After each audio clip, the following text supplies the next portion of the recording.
Welcome to Keeping Score. I'm Rick Horrow. Each week we bring you insights from the playmakers, deal makers, and rule makers in the world of sports. I'll give you my take on some of the items of the week using my 30 years of experience doing deals for teams, leagues, and players in the $750 billion business of sports. Plus, we'll talk with a central figure in the sports world. The views expressed in this podcast are my own and do not represent the views of Reuters. Let's get started. Kobe Bryant following in the footsteps of Yankee great Derek Jeter. The LA Laker moving into media. The NBA star formed Kobe Studios as his retirement at the end of the season approaches. Derek Jeter founded the Players Tribune, which gives athletes a chance to tell their own stories. Kobe's planning to tell the stories of others, saying his, quote, passion is now creating the story, creating it and finding the best possible way, the medium which that story can live, according to Sports Business Daily. Movies, books, and any area in which content's distributed and created are all set to be Kobe Studios' distribution methods. The studio will be part of Kobe Inc. That's the company he started in California in 2014. More teams with losing records could play in college football bowl games soon.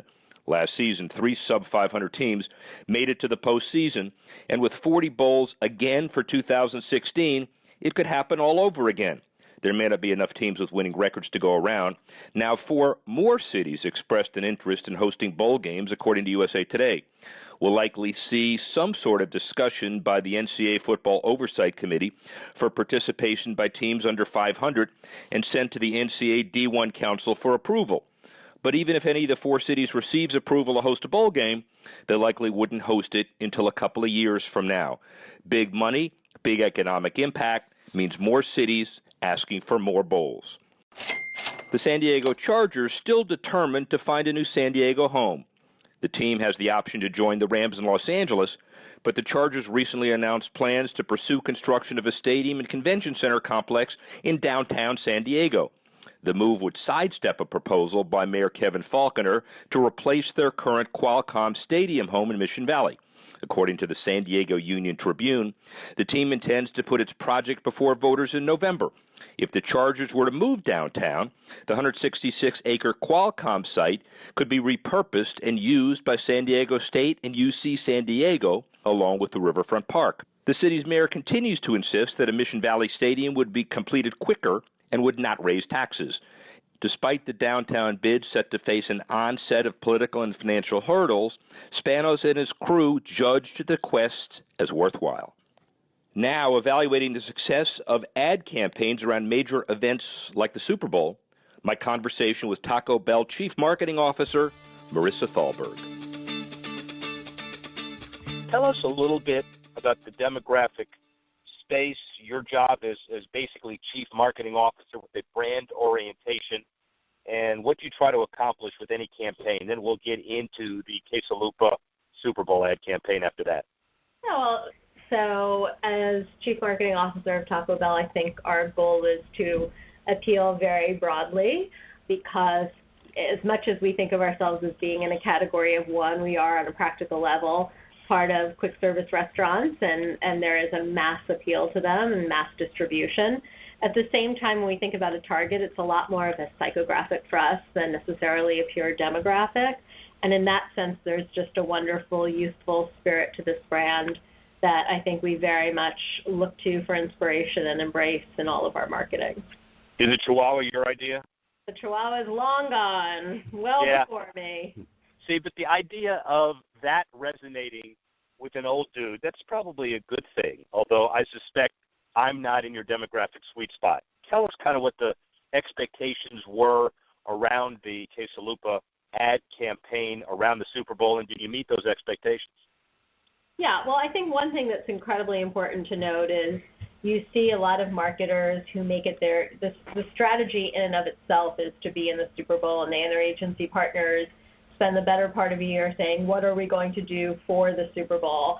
And that was not at all the math or the strategy that we were practicing. What happened was we were working on what we knew from all test results and all indications to be a very, very significant impending launch, and something with a lot of complexity to bring to the marketplace. It took the better part of 3 years to figure out actually how to deliver this innovation. And as a result, when we finally got to the point where it was ready to roll, we looked at the timing and realized it was going to be the beginning of February and said, wow, that coincides with the Super Bowl. And that seemed like a little bit of a kiss of fate and, kind of meant to be that shouldn't we be launching our biggest news of the year on the biggest cultural event and media stage. So that's important because it meant that we weren't, retrofitting something for the Super Bowl. We were taking something that already was a very significant introduction for us and laying it into the Super Bowl. Once we made that decision, though, and to your point, it's a very expensive financial decision, you do start to behave a little bit differently. You do start to calibrate your tactics and your strategy a little bit around the fact that at the hub of all this is going to be this very high showcase media exposure. It's a make or break for a lot of companies. Yours is not. Clearly, your financial strength far transcends that, and clearly AB and Pepsi and some of the big guys. But every year there's a notorious advertiser that spends a healthy percentage of his ad budget on activation and the 30-second time, and that ad agency is no longer the ad agency of record, and on and on and on. Yeah. How important? Yeah. So give me your expectation set of using a mega event like the Super Bowl to define a campaign or define an important part of your marketing reach. It's not for the faint of heart because you are making this huge investment for all the reasons why you love it. It's also why it's stressful. You sort of feel like all eyes are on you from an industry standpoint, from a consumer standpoint. But again, in an era where consumer attention is just so unbelievably fragmented, the Super Bowl does represent this very unique moment where people are not only not rejecting the advertising, the advertising is part of the event. So it does make the pressure to deliver creatively, a bit outsized, frankly. It starts to feel a little stunty. My feeling is we just wanted to tell a great story that really was about the product, and a lot of people are just sort of doing more of a brand stunt at that point. So it's tricky, and you're right. The sort of business calculus of it is, it's hard to say, but in our case, I feel really, really good that it was exactly what we needed to do, and we have metrics to suggest it was a great decision already. So the bottom line of those metrics, and I know we're not asking you to share that, how do you evaluate, what are the standards generally, and how long does it take you after a mega event like that to gauge whether a campaign has actually been successful or not? Well, the interesting thing about this business, and it's different than other categories in which I worked, is you kind of know right away. So you turn advertising on, and within a few days, we know whether we've hit or missed based upon what's happening in the restaurants with sales.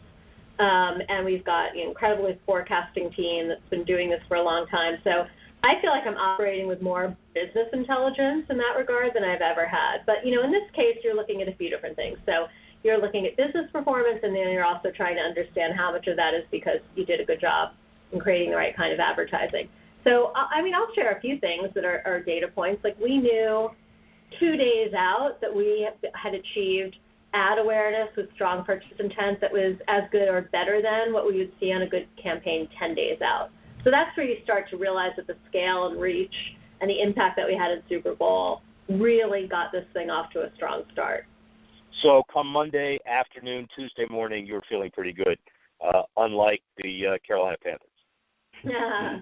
Yeah, you just sort of never feel like you can exhale because this business moves super quickly. But I think what's been really encouraging, I would say that night being in the war room with my team and just seeing the response in social media, we were feeling pretty good already in the sense that, the response to the advertising, we had also done a pretty strong pre-launch the week or so leading up to it. And we did, I'm not sure if all your listeners are familiar with this, but we did an industry first. We allowed people to pre-order. That's a trick from retail, but it's never been done in QSR. We allowed them to pre-order this big new innovation and have first bragging rights, just like people want with in the new Apple phones. The glitch was we weren't telling them what it was. They were pre-ordering blind. And I think nothing speaks better to the love and fandom that we have, that we got over 71,000 pre-orders blind. True blind faith. So by Saturday, the day before the Super Bowl, those people who had demonstrated that faith were able to go into restaurants and try it first. So it was already, the case loop was already leaking out by design in social media. The people that wanted it the most got first bragging rights. And so we were feeling pretty good. The response was just really enthusiastic, really positive. And then the response to the advertising was terrific. And we got some great data. Like, according to TiVo, we were the third most watched ad in their panel of the night. So all in all, I think we accomplished what we wanted to accomplish, but it's not something I feel like it is for us. It's not a yearly strategy necessarily. How important is social media to your overall campaign? What is the mix today? How important is social versus traditional? Well, I mean, I think I've been kind of a bit of a digital and social pioneer in my past life, and one of the things that drew me to join the Taco Bell team is just how amazing this brand has been in social media and building such an authentic, creative relationship with its fans. So I feel like it's a huge part of what makes this brand special and gives it a bit of a cult-like status. Is you just kind of can't, you sort of can tell the difference between brands that are trying too hard and brands that really understand how to connect and engage. And so I consider it hugely important. I consider earned media hugely important. And if my team is doing their jobs right, our paid media is a priming of the pump of more earned. Interesting perspective. Kind of the last piece of this, too.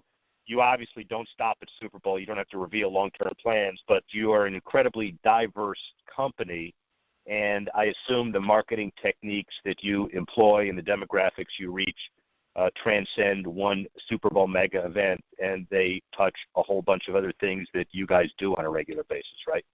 Oh, absolutely. I mean, listen, media is just a very important driver of awareness and trial and sales and repeat. So we have a strong media plan, a strong marketing and advertising plan, and we just launched Quesalupa on the Super Bowl. As I had to remind our team, because you do put so much work into it, is like the marathon didn't end on Super Bowl Sunday for us. The marathon began the next day when Quesalupa went on sale. So our challenge actually is to make sure that, unlike other Super Bowl advertisers who do kind of do it for the stunt and then the conversation quiets down and everyone's moved on, like, we really want to keep the momentum and enthusiasm and awareness and interest up high. And there's all kinds of stuff we're doing in digital. We're about to do something that I believe is an industry first with Facebook to extend the campaign. So for sure, this is about now building on and continuing the momentum that hopefully we've just gotten underway. I'm sure your team loves the idea that after one marathon, you task them with just beginning another one, and certainly people will continue to look at the days of the Quesalupa. We haven't even begun to hear enough about it. Larissa Thalberg, thanks very much. Thanks for listening to this edition of Keeping Score. I'm Rick Horrow. The producer of the show, Alex Cohen. Associate producer, Bethel Habte. Assistance provided by Tanner Simpkins and Carla Swadek. And the executive editor of Reuters Digital, Dan Colarusso.